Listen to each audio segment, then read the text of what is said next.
today for our course on workforce readiness post-pandemic. I'd like to bring your attention, by the way, this is Carrie. I'd like to bring your attention to the attendee chat. Rochelle and I have both put in some really important things. The first one would be the pre-course assessment. So I would invite you to click on that.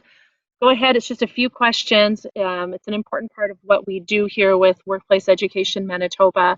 Give us an idea of the efficacy we have with you doing these courses. And so if they're working out well, we get to continue to do them. So that's your part, is to help us out by completing that jot form link located under the attendee chat, Workplace Education Manitoba. So I'll give you a moment to just go ahead and grab that and complete that. And while you're grabbing that, I'd also like to bring your attention that Rochelle has placed in here an online workbook. And so that'll be a great resource for you to have. Rochelle will be leading us through this discussion today. And for those of you unfamiliar with Rochelle, she's first off amazing, secondly beautiful inside and out, and very talented. Rochelle is working on her degree in leadership. And so she always has a lot of great tidbits to share with us, and has been in the education field for many, many, many years. And we are so lucky to have her as part of our team at Workplace Education Manitoba here in the Interlake. And so today's topic, preparing for reentry, when we were discussing we call it summer school here, for these topics, we thought this is a great one coming close to the end of August here as we prepare for what's coming, right? For many of us, that is the unknown. And if anybody's familiar with Frozen, the movie Frozen, I like to think of us every day walking out with our masks on and our gear into the unknown, right? And so that's today, workforce readiness post-pandemic. And so we're thankful that you're here and look forward to being able to use the attendee chat for conversation. Rochelle will ask questions. You'll have that opportunity to voice your thoughts and opinions there. Now, at the top of your screen, you'll see emojis. We love the emoji button. We love the thumbs up and all of those great things.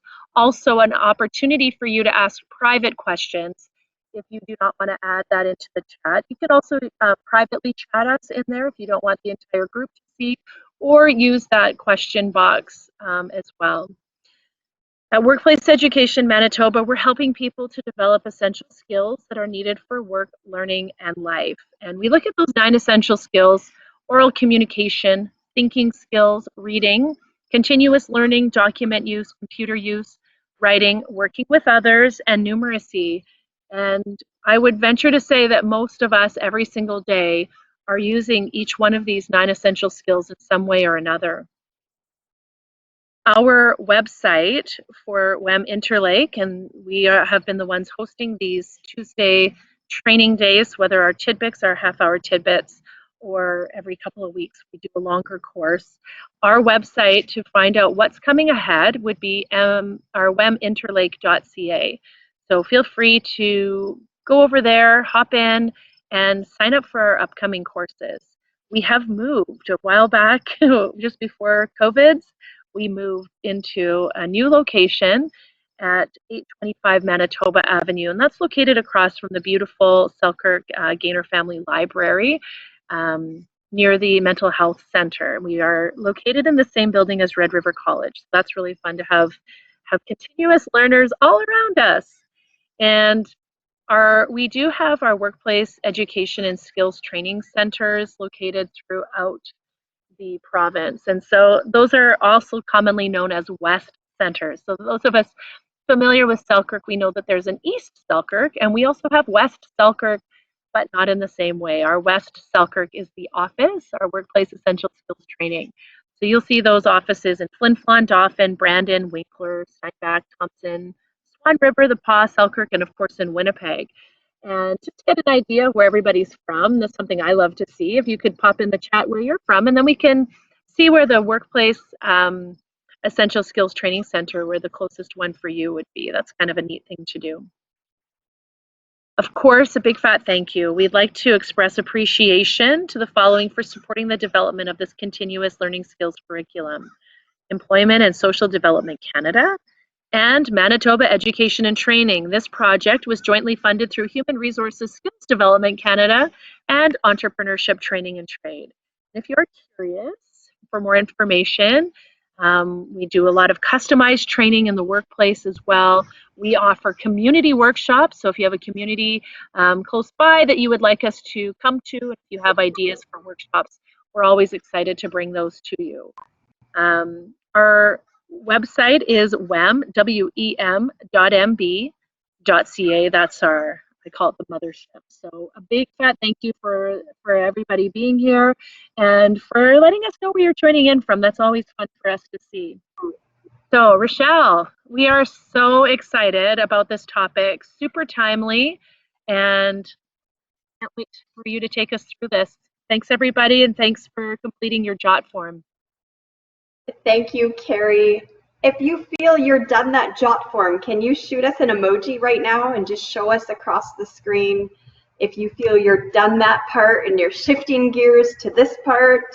Okay, awesome. Well, if you need to do that in the background, I can't see you, so go ahead and do your JOT form and go ahead and download and print off that worksheet handout if you can. Did anyone have access to a printer? If you were able to print and you have your handout printed out, can you shoot me an emoji to show me that you're actually able to take notes on that page? Because if not, I'll just sort of refer to the notes in a different way and you can take notes as we go. Okay, we're paperless, that's all right. So you can open the PDF and convert it into a Google Doc if you wanted.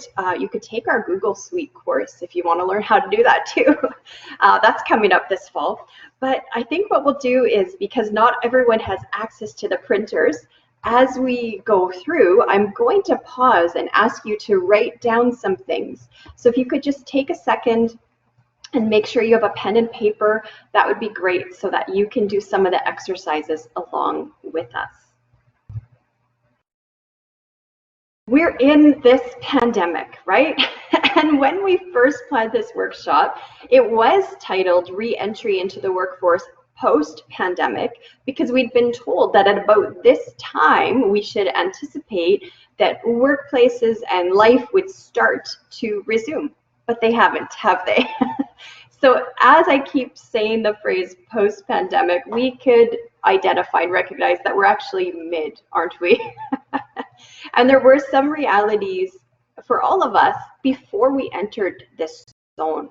Pre-pandemic is a little bit like this picture, right? Life was normal, you knew what to expect, and you were engaging in your routine activities in and outside of work in a way that seemed, quote, normal.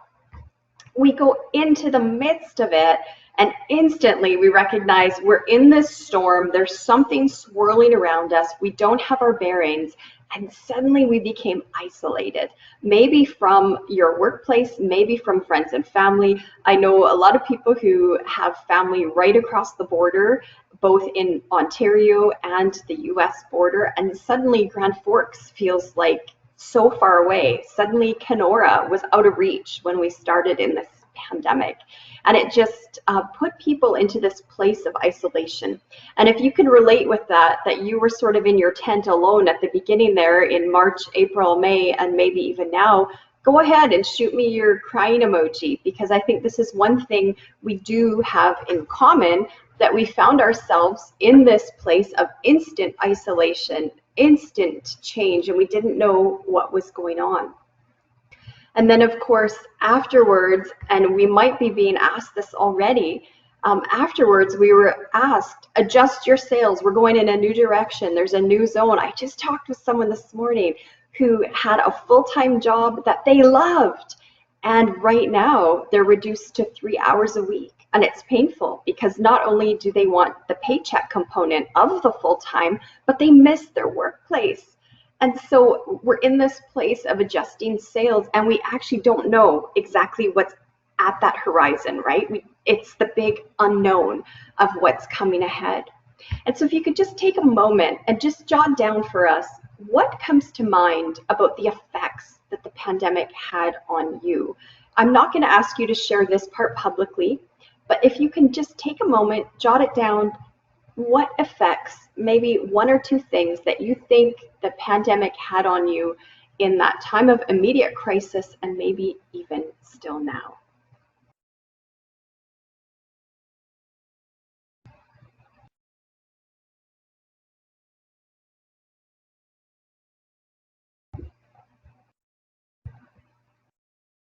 We'd probably love to be a fly on the wall to see what we all wrote, because what we'd find out is we have a lot in common. And out of the commonalities of some of the stress, trauma, fear, and change that it's brought for us, we might have come to that from different places. And so take a bit of a look at this roadmap of the type of employees affected during the pandemic. Of course, in the top left, we have first the downsized employee. Several people were instantly laid off against their wishes. And for some people, the CERB payments weren't enough to live on. So they had an instant impact of, I'm downsized, what's going to happen? And then just underneath that, there were downsized employees who cheered. I know I met one mom who, because schools were canceled, when she got downsized out of her job, she was super happy because then she was home to take care of her kids. I also met a millennial who got downsized, and he didn't like his job. He didn't like even actually being at work. It was his first job. He didn't know what to expect, and he just needed a break. So when he got the hard conversation that he was being downsized, he actually cheered and thanked them for giving him this break. He was so excited about it. So you can see that downsizing had two totally different effects on people. And then we had the group at the bottom where maybe people wished they were downsized, right? They wanted to be home to be with their kids or to cope with the trauma they were going through, but the company desperately needed them, and that wasn't an option. And up at the top right, there was someone who carried the burden of the workplace you work in. Maybe it was you, but there was some boss or owner or manager who had to figure out, how can we stay liable? What are the risks? What do we need to adapt to? Who do I keep? Who do I lay off? How do I find business right now? Imagine the pressure. And we had our business as usual worker, right? Like someone who just loved their job and the world just kept turning. They just kept going to work. Not much changed for them. And there were people, I met someone in the healthcare industry who said, actually, my exact thing in healthcare never changed. My job just stayed exactly the same. My shifts stayed the same. And it was very peaceful. And then down at the bottom, I bet a bunch of you would relate that this could have even been you, that there's a bunch of people who all of a sudden everything changed. They were at work, they were happy to be employed, but suddenly everything was different because everybody was paddling like mad to keep the company afloat. Do you think you're any one of these 6 people? Can you relate to one of the 6? I wonder if you are. Go ahead and put in the chat if you think you could relate to one of the 6. You don't have to say which one, but really, which thing do we have in common? It's that we all relate to one of these categories or something very similar. And in your workbooks, you'll notice later, I do hope you'll take time to print out the workbooks. There's a lot of journaling in it and a lot of mapping in them that really are going to help you get your bearings on moving forward.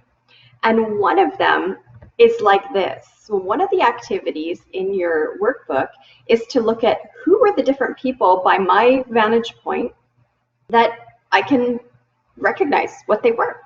So we're going to take a minute on your scrap paper. I wonder if you could develop some empathy for the people you work with by trying to peg them in these categories.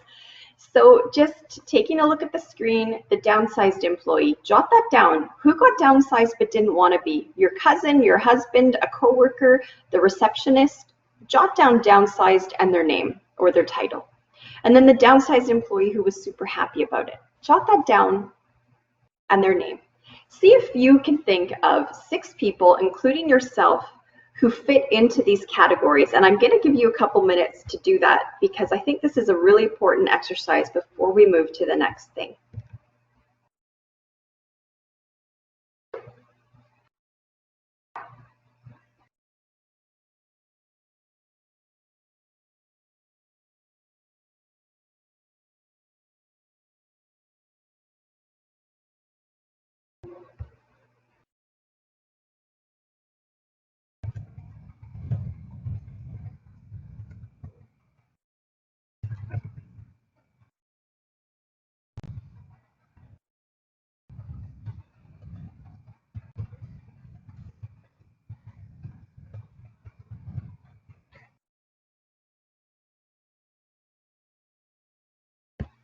So just by the show of the thumbs up emoji, were you able to think of people in all or most of the categories? Shoot me a thumbs up if you know of people who fit into the various categories. And I hope you included yourself, because I know you were in one of these categories, very much like it. And this is a real important one, because as we re-enter the workplace, some offices are opening up. Some of the companies that had been shut down for total isolation are now open to a partial workforce. And this is an important piece for us to do, because for us to understand ourselves and where we fit, we need to understand it in the context of the people around us too, and recognizing that these are the people we're bumping into. And so maybe everyone doesn't have rough edges. Maybe they just have different experiences during the pandemic than we had. And when we do that, it brings us to the place where we know we have things in common with others, right? We all went through trauma.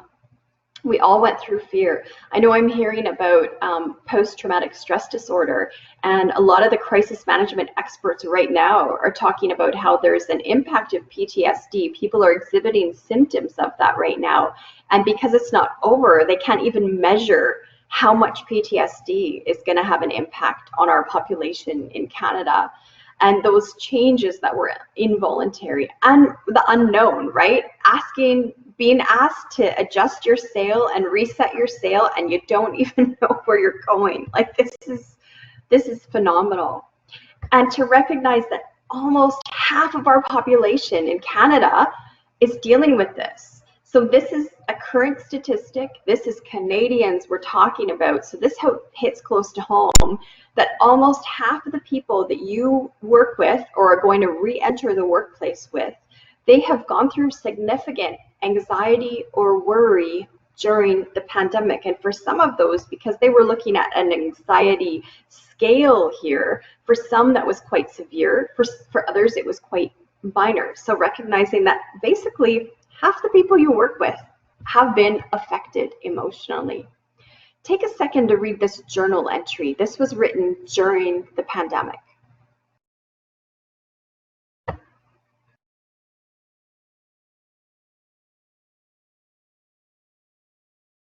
That's a real life journal entry of what people have been going through. There's a couple websites where people have been able to upload their journal entries and their artwork to cope with pandemic feelings and experiences. And so this is pretty real. You can feel this person's fear, especially because they use the word paranoid. They're identifying that they are in a heightened sense of adrenaline running through this whole thing, and it's actually affecting them physically. So recognizing that while others around us might be going through that, what are we going through? And probably you signed up for today's session because you want to make sure you're strong in what you're contributing to what your workplace is, and you're wanting to make sure you have tools to help those around you. So it's starting with, what's my own mental health? Where am I at? How do I measure this? How do I deal with it? And what are the resources out there? Many of you would have heard about the Canadian Mental Health Association. Maybe your workplace has an employee assistance program where sometimes there's free counseling and training available. That's something to access if you have it. Clergy, physicians, supportive friends and family, professional counselors, these are important. And you know, don't dismiss this slide as thinking that it's fluff or we're just being all emotional right now, because there's actually statistics to back this up. I was reading into this research project about people who were connected with strong communities through the years. And get a hold of these statistics. Do you know, in 1985, 60% of the people surveyed said that they had 3 or more friends that they could confide in about the deep issues and discuss important matters with, whether professional, personal. 59%. So the majority of the people that you knew and worked with had strong relationships they could count on. By 2004, that number had dropped to 37%. So less than half the people that you work with, or maybe yourself, had outlets and strong friends they could count on for meaningful interaction and support. And then they were looking at how much has digital technology had an impact on this? Are people isolated because of technology? And if they moved away from meeting in person with people and finding those deeper relationships, what does it look like now?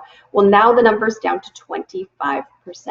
So that means that only a quarter of the people that you work with have 3 or more people that they can rely on to talk about the deeper issues. So it is really important to know where are the tools of where we can go and who we can talk to, because we can't assume that everyone has that. We must assume, based on the statistics just released, that 75% of the population needs someone that they can interact with.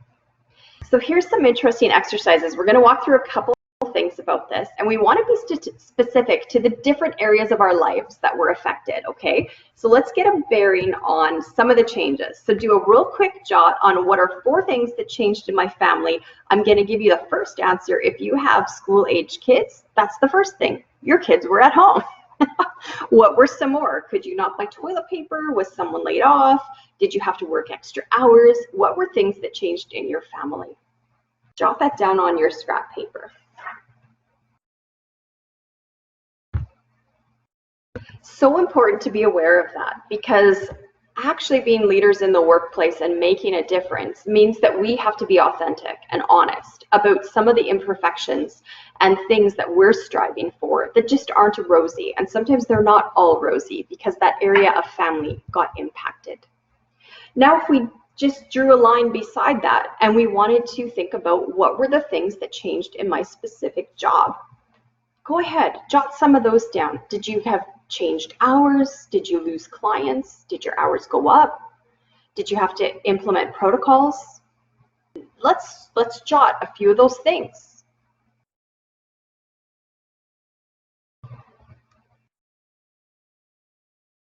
I hope you're writing. Shoot me an emoji if you're writing, because something powerful happens when you put the pen to the paper. Your mind gets to edit things in a way that you can't do if you're just verbal processing or thinking. Thanks for writing, because it makes such a difference. And writing things down and making it plain is a critical piece to being able to move forward.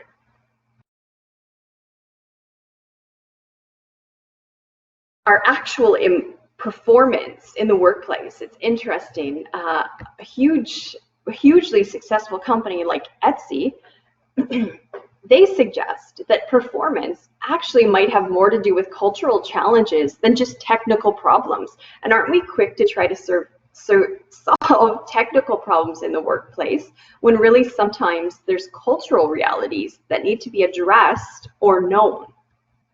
So think a little bit bigger now, beyond your particular job. How about the industry that you're in? Are you in education, healthcare, production, manufacturing?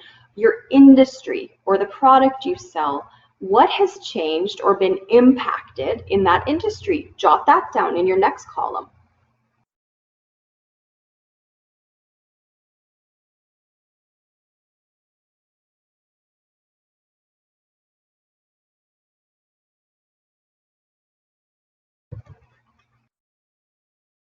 Being able to write these things down and be honest about the impact of change on us has huge dividends, because as Brene Brown writes, the famous author, vulnerability is the birthplace of creativity, innovation, and change. So sometimes not all of these things that we wrote down today need to be shared publicly, but being able to be vulnerable even with ourselves is that key turning point to get to that creativity, the innovation, and the change. This is an important step, and this is in that workbook. So if you do want to go back and even work through this as a team, I encourage you to take that conversation a little further. Now go back to what you jot down. You have 3 categories going. You have your family, your job, and the industry at large.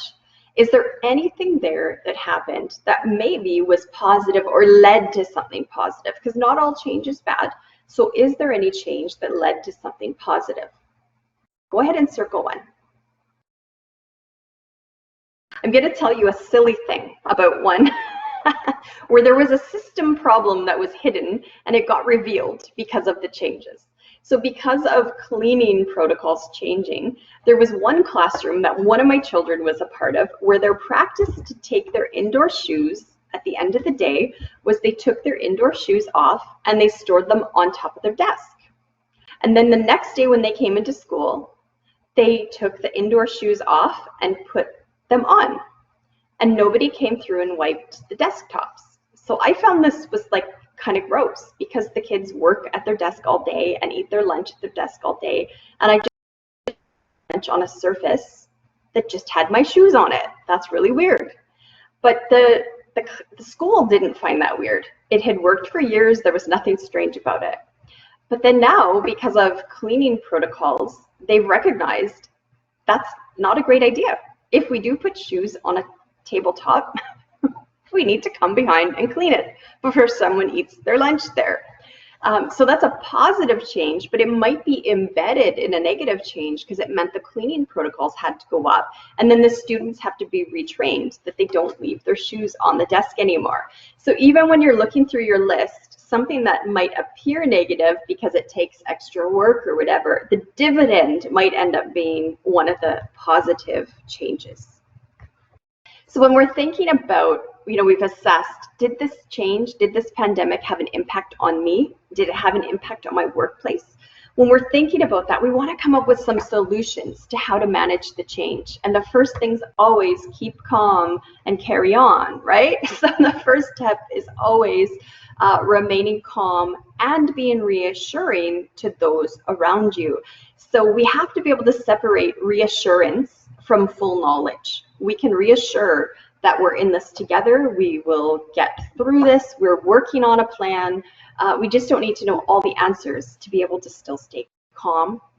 Keeping routines is absolutely critical. They say this to people who've retired. Is there anyone joining us today that you've already retired? If you have, shoot me an emoji, because I've heard this tip. I'm not in the position to retire just yet, but I've heard this tip that when you retire, you're still supposed to set your alarm and get up at the same time every day and get dressed and get ready for work, just to keep that routine going, because it has an impact on your mental health as you're going through a big change like retirement. And then developing elements of control, what you can keep in your schedule, what you can keep in responsibilities, keeping that connection with others. And sometimes that's not maintenance. Sometimes that's actually going out and creating new relationships so that you can cope with the change. Allowing people to talk about their feelings and worries without pressuring them to, and making time every day for stress-reducing activities. I know for some people who were at home, they were so excited to go back to the workplace. They felt it was stress-reducing to go to the office because being at home was very stressful. So maybe going to work could be one of your stress-reducing activities, but maybe it's broader than that, and we can think creatively about what that could be.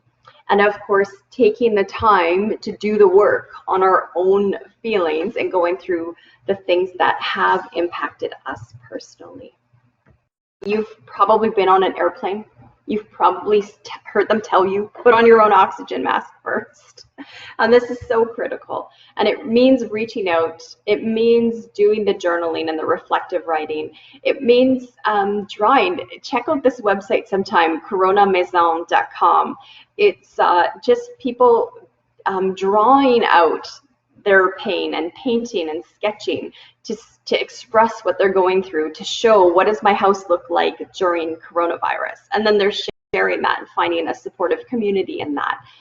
Exercise and building the good endorphins up in our brains and doing immune booster nutrition, having some quiet and meditative time. And Carrie, who you met earlier in this webinar, she's really big on that and teaches that because it has such an impact.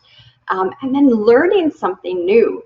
I just heard, just this weekend, this gal was telling me how the pandemic was having such an impact on her in a negative way. She was in a really deep depression, that her way of coping with it was actually to learn a new skill. So she went on YouTube and learned guitar lessons. She bought herself a guitar and she's been learning guitar just so that her brain has a whole new fire system. It's firing up about so many new things.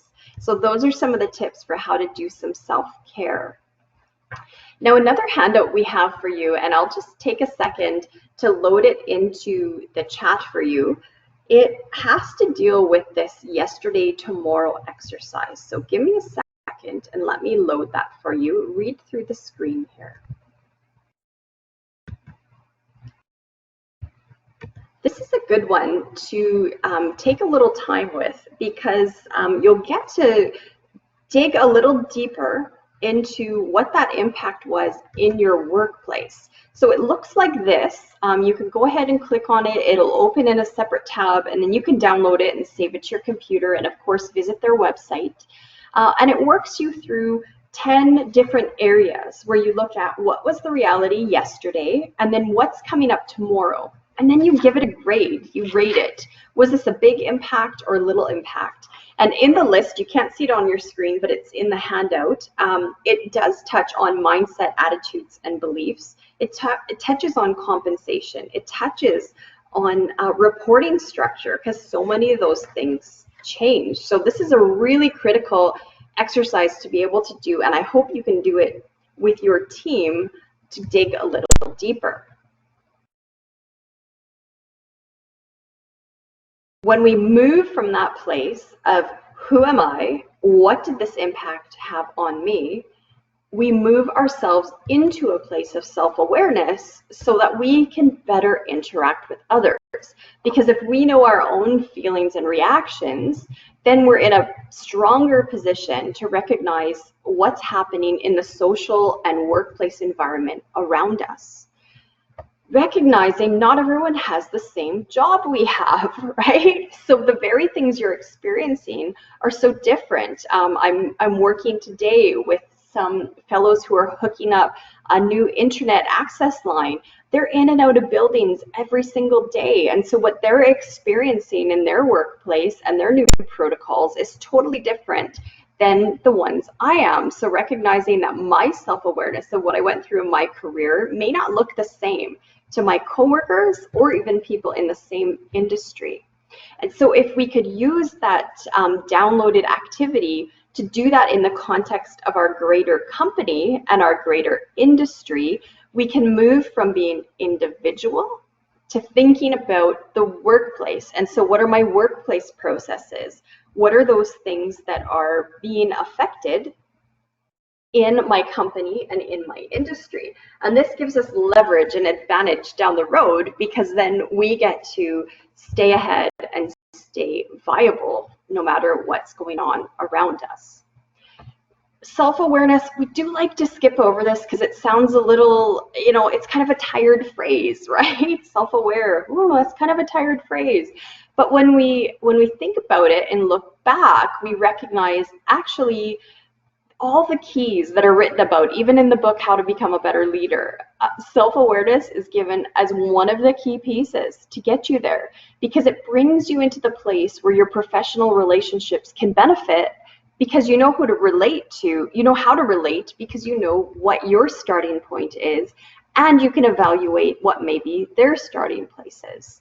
So please do not underestimate that in our workplaces, in this high-paced world, there are many learned individuals who've discovered that self-awareness has a huge impact on our workplace around us. And so just, tips and tricks to dig in that a little deeper on your own would be to think about some of these tips from Psychology Today, where they define that understanding your story, and that, they say your life story for maybe bigger projects, but you might want to understand your story in light of the pandemic.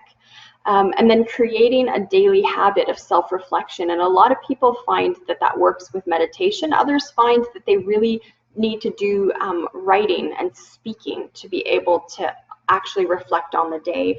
And then the tough one, getting the honest feedback of what's really happening with you, with those around you. Now, if you were one of the people who have been going through this and you're okay, you have your job, you're not terribly stressed out other than some of the changes, you might sound like some of these business owners. I just talked with some business owners to survey them over the last few weeks, getting ready to share this with you today. And one just told me this, I think 3 days ago. They said to me, I own a little grocery business in cottage country, and this has been the best thing for me. It's a brand new business for me. I didn't have a lot of experience here, but because everybody's staying in Manitoba, my business is booming. It's the best start for my small business ever. I talked to a really busy family. They're a family of 6, 4 kids, and they think quarantine was a gift. They loved the isolation, and they're like, this was just the best thing ever that happened to us. They got a total reboot in their household. And then others who, small business owner again, who said to me, my business is thriving, but I wouldn't tell anybody that. And so their business shall remain nameless in our presentation today, because there's that survivor's guilt. They're so empathetic towards the people who are suffering that they almost wouldn't dare say that they're doing okay. So that's a reality to admit too, if you're in that place, that it hasn't been all bad.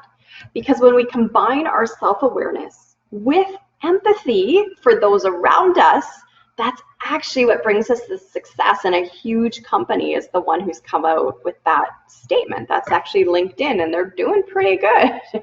And they've identified in their very digital company that having the self-awareness and empathy combination is actually what every leader needs. So let's shift gears in our presentation now from looking back and understanding some of the self-awareness. Let's look into our workplaces and what may lay ahead, recognizing not all of that is defined just yet. Now, there are lots of new protocols, right? So there are community health guidelines. And can I just share a pet peeve with you? If I have a pet peeve today, it's that so many people I'm interacting with are quoting health guidelines, but they've actually not read any of the ones that pertain to Manitoba. They watch the news from Illinois, or they watch the news from Italy, or they watch the news from Ontario, and they're not really in tune with what is Manitoba asking us to do. So please visit the government website. There's you could Google just province of Manitoba. I did write it down there on the notes, but you could read what phase are we in, what are the protocols, what's the Health Act right now, what are the health orders that we need to be under, and understand the region that we served. Everyone's throwing around this phrase, are you an essential service? Do you know that's not even a Manitoba phrase? That's not in our COVID-19 guidelines. We have a different phrase. So I encourage you to read that to know what applies in Manitoba. Research those various guidelines and know what they are, because you might be told what some of the protocols are, but if you have any responsibility of what you're supposed to do, maybe refer to the legal place that you need to look at to make sure you're on top of the protocols. And then recognizing maybe my workplace is going above and beyond. Maybe there are some mandated protocols and some recommended ones. And maybe my workplace wants to live in the recommended land so that we're doing everything above the minimum requirement. And what do my customers expect? Maybe my customers and clients aren't expecting that minimum. Maybe they're expecting a little bit more in terms of protocols. And then it touches us in terms of our own lens. So, there's a colleague of my husband's that he's in isolation because he has some pretty serious health concerns. And so there's a lot going on for him where he's taken his own health, his own beliefs, and he's removed himself from a workplace with the highest protocols because that doesn't even meet his own health realities. So in our own workplace, what was there already before April? Did we have the desks with the shoes on where they never got washed, or were we already pretty good with safety protocols? And then where are we now, and what are the new ones? We do want to write those down in our own writing. Let's interpret what we're being told from the workplace. And then it takes a little bit of creative thinking to think, what are the unwritten protocols in place? I just heard Carrie give an example this morning. If any of you were in her 10 a.m. webinar, she talked about an unwritten rule where maybe everyone's supposed to wear black pants at the office, but nobody told me that. It's just sort of an unwritten thing that everybody does. So maybe in terms even of these health and safety protocols, are there some of those unwritten rules where people are assuming and acting a certain way?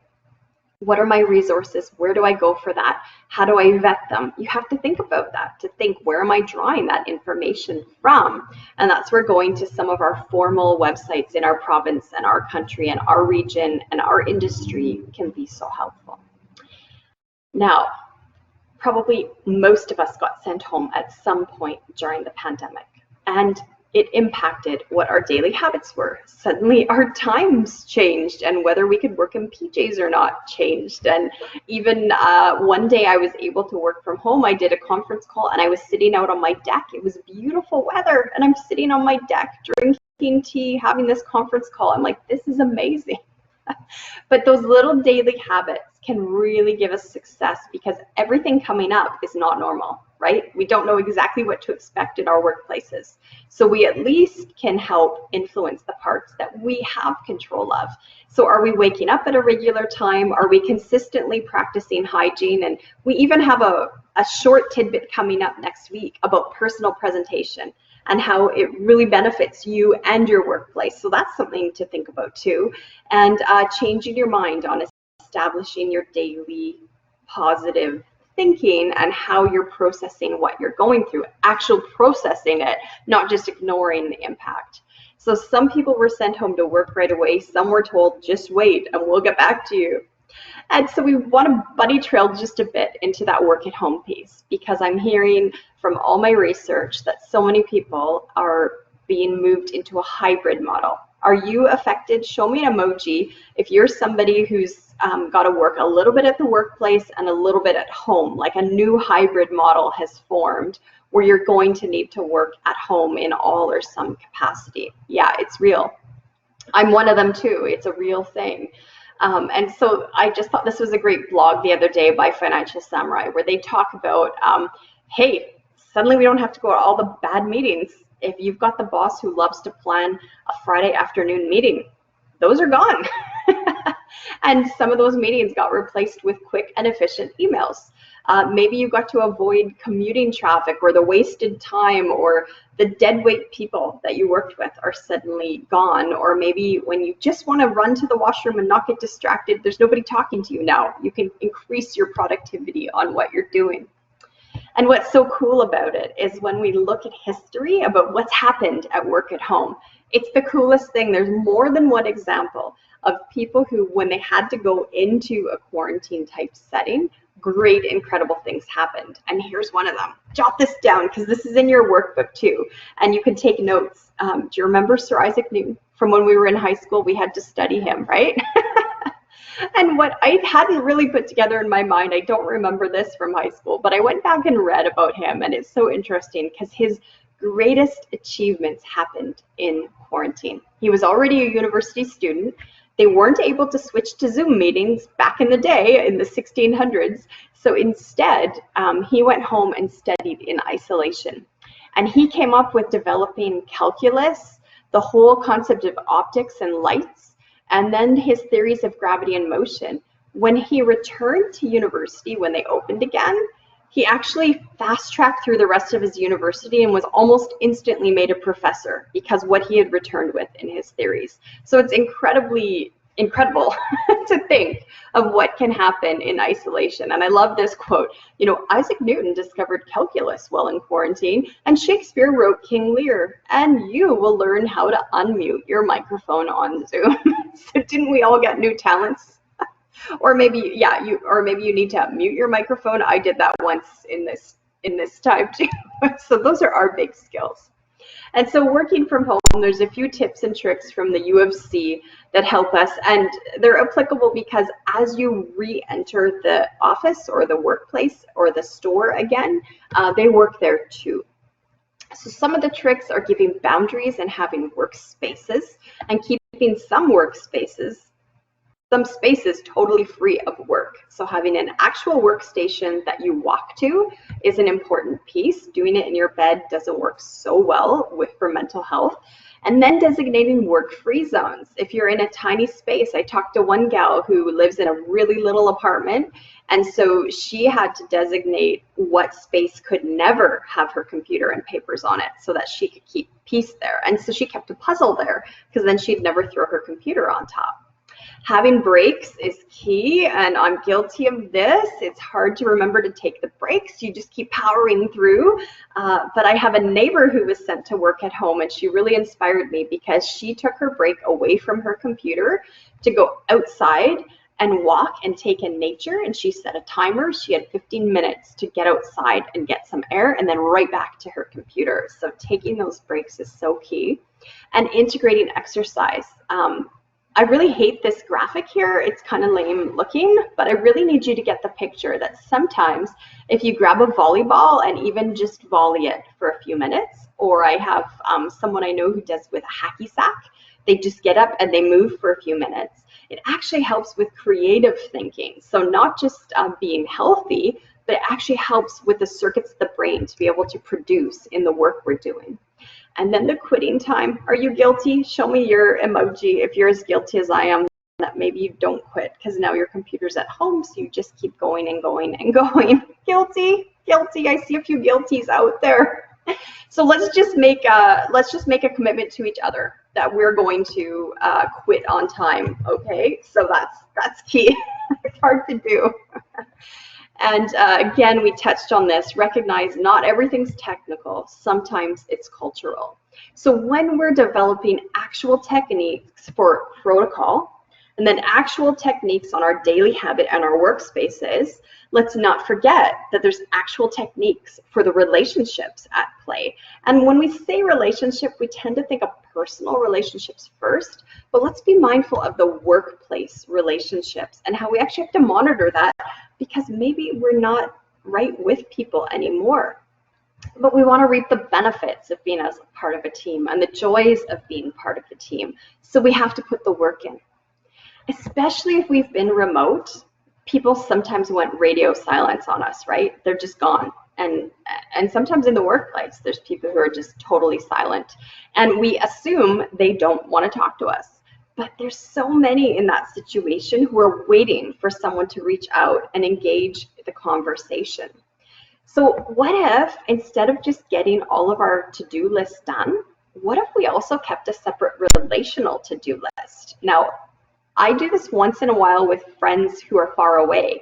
I make a list sometimes of people who are out of town or out of country that I need to write to or reach out to because the day-to-day busyness can keep me from doing that. So I make a relationship checklist. I got to check in with my friend who lives in Australia because we don't get to interact. So it goes on a to-do list to make sure I remember to do that. So are we doing that with our teammates where we're structuring those check-ins? And can we give it a time? One professional I know, she leads a huge team, and so she has a set routine time. They're all working at home, and so everyone knows what their time is that they are going to check in with that manager. So they're seen and they're heard and they know. Use different technologies. I love to text. I don't love talking on the phone, but talking on the phone is necessary. So maybe I'll vary it up. Don't only email your relational to-do list people. Also use other technologies available and work from what the known rules of engagement are. Are you supposed to check in at a certain time? Are you supposed to follow up a certain way? Let's establish what those are and let's talk about those. And then, of course, bringing in some fun. You know that professional I just talked about who checks in with people at a routine time every day? Do you know what they did during quarantine? They were going to have a Zoom meeting for this huge team. There was like 20 of them that were going to gather at one time. And so they all had to dress up like Star Wars because they felt like they were in isolation. And like, these are professionals. These aren't goofy kids. These are like grown-ups with important jobs. And they all had to show up at the meeting dressed up like a Star Wars character. And then they changed their Zoom backgrounds to be like they were in outer space. And that was a way to bring them together, even though they couldn't be together. And so even thinking about things we can learn that are new. Do we want to learn new skills? Because we can all do it from far away, but when we can gather with the info we have, and are we encouraging each other? Don't assume that anyone's encouraging anyone. You've got to give the feedback because being remote has such an impact, especially when you can come back into your workplace. So being able to be sure enough of yourself that you can give praise where praise is due and boost up other people. And the last things on your relational to-do list are make sure that you know what the resources available are to help someone and you have them written down so you can share them. Giving them feedback and communicating changes in this, like, have you not seen that your protocols have changed almost every day? I've had so many protocols in my different workplaces. I can't even keep track of the different workplaces now. The protocols are all different. So just communicating constantly, because it's changing constantly. And is there anyone out here who's nearsighted or farsighted and you wear glasses to help compensate with that? Show me a little emoji if that's you, that you do wear glasses to compensate. So you know that in one case, you can read up close, but you need glasses to help you see things at a distance. And in the other case, you can see distance okay, but you need to put the readers on to see up close. This is a key concept for that relational to-do list. Often it's the people right in front of us that we're keeping in touch with. And we need to adjust our glasses so that we're looking out for the other people who aren't totally in our exact immediate sphere. And this isn't only the people who are far away and seeing them there, but it's being able to see down the road. What happens if I do or do not keep this relational to-do list and do the check-ins, hashtag old lady problems here, yes, sister. And this is just something to tuck in your back pocket. As you regather in the workplace, it's going to be so easy to talk about everything that's bad. So sometimes we just zip it. If we can't say anything nice, we just don't say anything at all, because we're going to be asked over and over and over again to readjust our sail and to do what's necessary in order so that we have time to do what's possible to do. And when we combine those and we manage those, then we can touch in to what seemed impossible. Now, this is something I've been thinking about. I just started golf within the last year. I've become a golfer. Any golfers out there? Give me your thumbs up. I'm just so excited I'm part of a golfing community now, because it's super fun and you get to suntan and experience this cool sport. I have no golfers. Oh, people, let's get you into lessons. It's so fun. Apparently, according to Carrie, golfing can be hazardous for your health, so be careful. Well, you know what a mulligan is, right? It's a do-over. You take a shot and then you're like, oh, I'm going to use my one mulligan I get for this 9 holes, and you just don't count that stroke and you take another one. And so I wonder, for a lot of us, especially if you're the downsized employee who was really happy about it, or you're a downsized employee that are in crisis because suddenly everything's different, is there a sense that a pandemic could be your mulligan? Is there a sense that in your company, when you look at the new protocols and when you look at all the changes that have had to happen, does it mean that there's any new habits or strengths that get to be creative out of this? Are there new relationships? Do you have to work with different vendors to make things happen? Even cleaning stuff, that relationship changed, right? Is there opportunity for self-trust, where maybe you used to be the person who was always late for work, but maybe because of the pandemic, you realize how much you really value your workplace and how much you really value your teammates. And so maybe there's a new you, that when you go back to the office, you're not the late person anymore. You're the early one. You're the one who makes the coffee. Is there new thinking where you maybe used to always see the company's impediments, and now you're just really grateful that your company survived? Or you have a new mentality about what kind of service you need to provide in this new era we're in to help people keep working through the trauma. So again, referring back to that workbook, there is an exercise for you to do there about how you can jot out some of these new habits and strengths and so on, recognizing maybe in some relationships, in some tasks, the pandemic's my mulligan. And for some, that means you also got to give up some really mundane tasks that were time eaters, because now we've streamlined and become efficient. So a lot of self-reflection in this today, right? Recognizing, where am I? What are the habits that I've established? What are my opportunities of what I should establish? What do those look like? Well, we thank you for joining us today and being willing to ask those hard questions. I encourage you to take both of those handouts that were sent earlier, your workbook for today, and also that yesterday, tomorrow exercise looks like this. Remember that screen. So the one where we get to work through all the different aspects of how our company was affected. Now, we don't want to let you go just yet. We need your help with one more thing. When we think about opportunities coming up, we also need to just sort of end this one. So you notice in the attendee chat over on the left, Carrie has posted in a jot form. And so that jot form has similar questions to what you did at the beginning, and it will only take about 20 seconds to complete. So before we finish and Carrie's going to share a little nugget with us about isolation and what it means. And before she does that, can you take a moment, click on that link, and complete the jot form? It'll save you a phone call.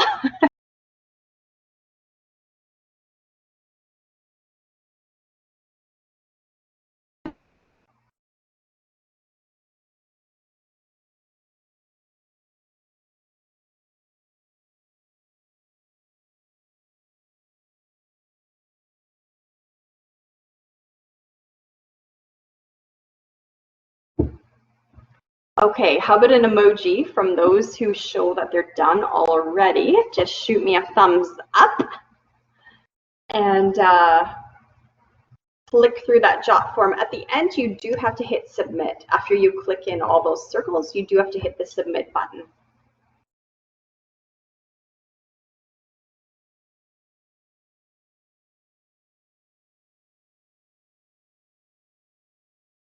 Is anyone ready? Okay, Carrie, if you could turn on your mic, I'd love for you to join us. I'm going to just show the folks, we do have some courses coming up, and you can all visit that on our website at wem.mb.ca. And of course, like we say, our classroom's reopening September 10th, so you can always learn on site with us here in Selkirk. But Carrie, talk to us a bit about just how we thought of isolation. You have such great insight on that. I have a cousin, Jane, and I wish she was here. She lives in Michigan, but is still a Canadian citizen and is recently unattached. And so she spends a lot of her time in solitude. She loves to garden. She has friends and dinners and, this wonderful life. But she does live alone. And recently, we have a cottage on the north shore of Lake Superior. Anyway, she went there and had to isolate for the 2 weeks as per COVID rules. And I was speaking with her one day, and she said, I live in solitude. I'm in the most beautiful place in the world right now, at least to her it is, and I would agree. Where you can paddle, you can hike, you can do so many things. And if any of you have ever been to the North Shore of Lake Superior, she was particularly at Montreal Harbor, which is about an hour west of Sault Ste. Marie, gorgeous. And she said, it's so difficult.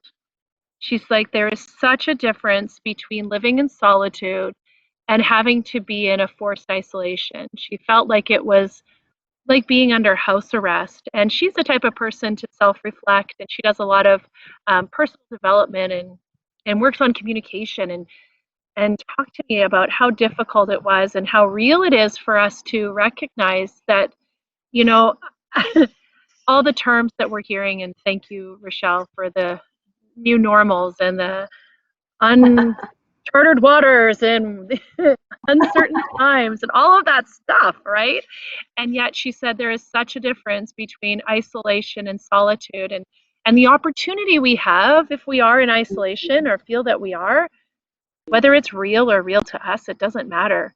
But to take it and try to shift that mindset into an opportunity to be in solitude. And many of us, I find this especially in my yoga classes, many of us are scared to be alone with our thoughts. And I love that part, Rochelle, where you shared about, is this our mulligan? 100%, it totally can be. And so thank you, everyone, and Rochelle for being here today and for getting real. We are in a difficult time. Yeah, thank you, Carrie. That's such good insight. And if any of you feel like you can relate, that you've been thinking about solitude, isolation, opportunities, and just that reflection, I just encourage you, keep going with that, run with that. And this is only the beginning. I imagine we'll do this type of workshop again because those next impacts of the pandemic are still happening, right? And adjusting all of our workplaces for it. So thank you for being with us, especially Carrie. Yes. Let's get Carrie. Thanks, everyone. You have a emoji. Give her the applause emoji that she kept all of technology running smoothly. We couldn't do it without her. It's like a miracle. That's Love my new it. normal. And I love that idea. Hopefully we are mid-pandemic and we're in this together, guys. I know we hear it all the time, but it's true. So thank you so much for joining us, and thank you, Rochelle. Go forth and be awesome, everyone.